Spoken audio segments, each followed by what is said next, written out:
This is an 18650. This is a 21700, and this is a new 46950 cell. This giant cell has been making big waves in the tech world, and I'm here to answer a question that I know everybody has been wondering. Is this the future of flashlight batteries?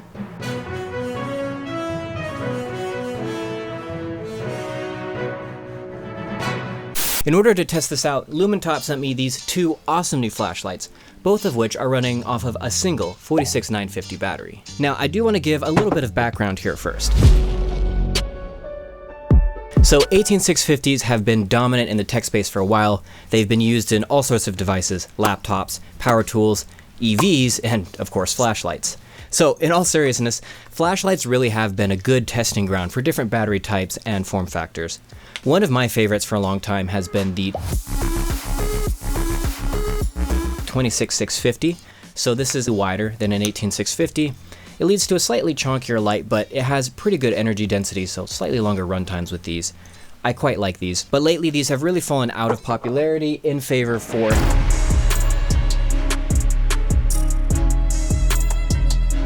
21700 cell batteries. So this is a pretty typical 21700 flashlight right here. 21700s are slightly bigger than 18650s, but they have higher energy density, so slightly more capacity and better power output. And 21700s have really kind of replaced 18650s in most places. They've sort of become the new standard. They're really great cells.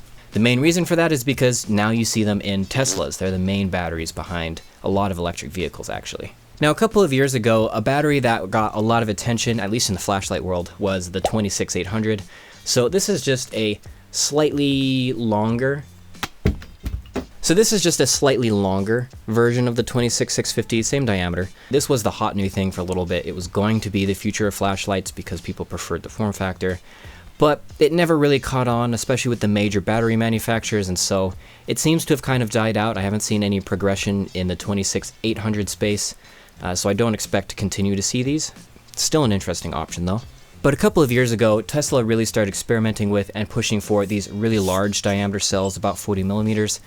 And the 46950 has now hit the market, at least for the flashlight world.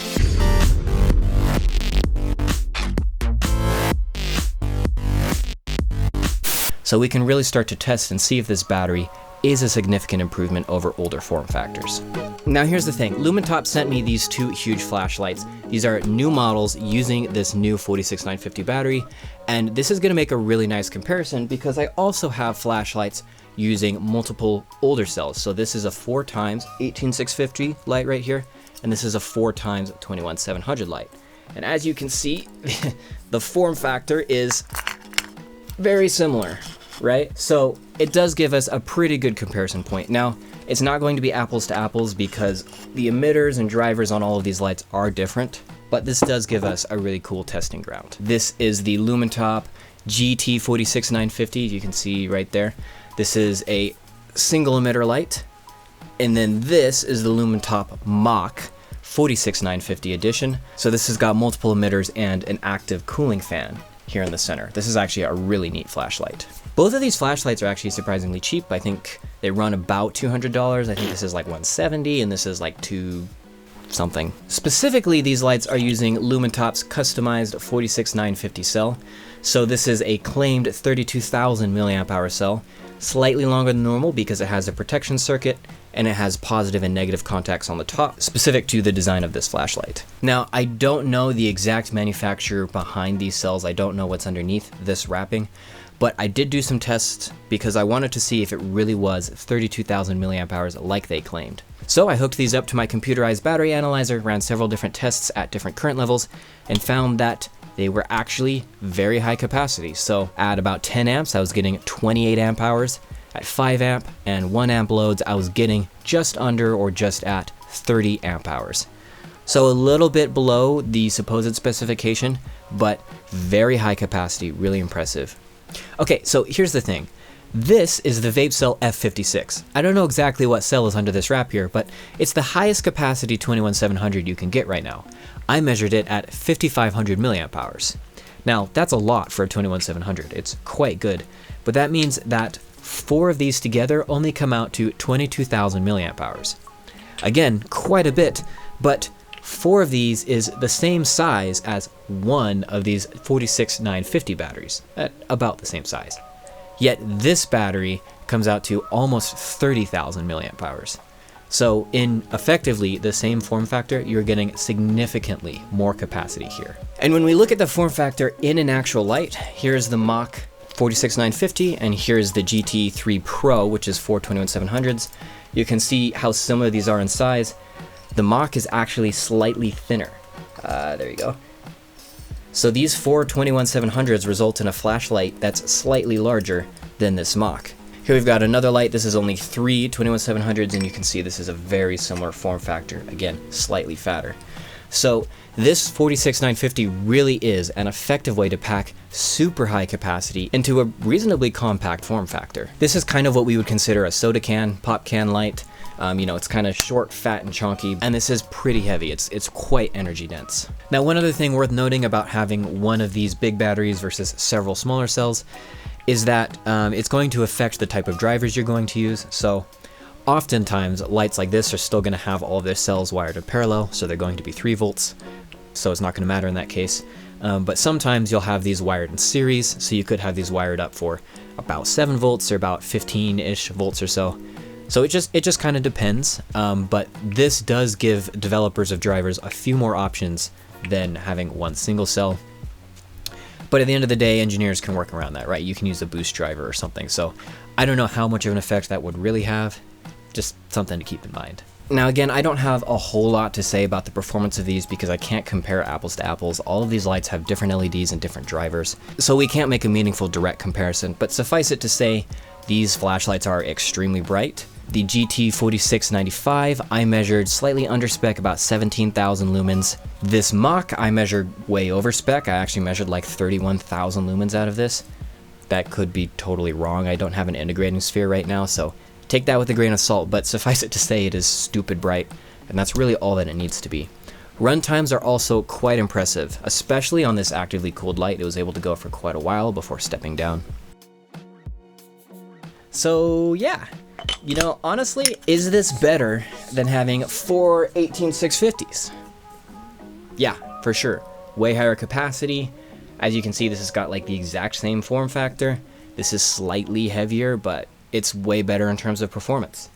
Do I think this is the future of flashlight batteries? Well, Tesla has adopted this cell. They want to implement it into their EVs. Lumintop has obviously introduced these into their flashlights so they can get a hold of them. In fact, other companies have started introducing 46950 models or similarly sized cells. I think for a little bit we might see a few slightly different sizes beginning to compete with each other. And I think that's going to be the source of the biggest downsides for these new battery form factors, simply because as slightly different variants come out, you know, they're not going to settle on a standard for a little bit potentially. And until then, you might see batteries like the ones used in this Lumintop, which is my biggest complaint with these lights. They are proprietary cells, so they can really only be charged in the light, used in this light, which did make testing their capacity somewhat of a pain, by the way.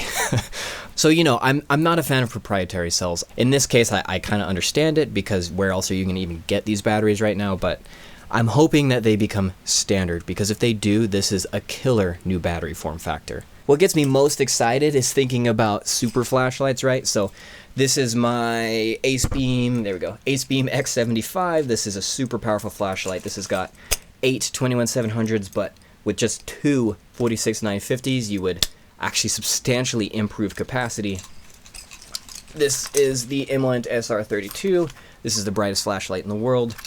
And again, with 2 46-950s, it'd be a little bit longer, but this thing would be an absolute monster. I mean, it already is, but extra. Now, flashlights like these, you know, one of the advantages of 21-700s right now is their extreme high draw capabilities. They can put out a lot of current. 46-950s, you know, I can't really test and compare how much current they can output. My testing, it showed that at least these Lumintop batteries were able to take 10 amps just fine. They're able to take that sustained load very well for about 3 hours. No issues there. So I'm assuming with continued development, they're going to get even more powerful, and we'll be able to get more, you know, ridiculous flashlights like this with even more power. And that's really what we want, right? So yes, at the end of the day, I do think the 46950 is the future of flashlight batteries, maybe the future of high-capacity batteries everywhere, honestly. They are fantastic. Now, if you get the chance to pick up a 46950 flashlight, I highly recommend it. These two Lumentops are actually really awesome. I do recommend them at their prices. I don't have a whole lot to say about these specific flashlights other than that they're super bright. I really like the beams, the interface, the build quality, all of that. Nothing new, it's a great Lumentop light, very powerful, and it comes at a good price. So as 46950 lights come onto the market, I do recommend giving them a try. I think you're going to be really impressed, and I hope more manufacturers continue to use these batteries because they're super cool. Yeah, that's all I actually have to say for this video. Thanks for watching.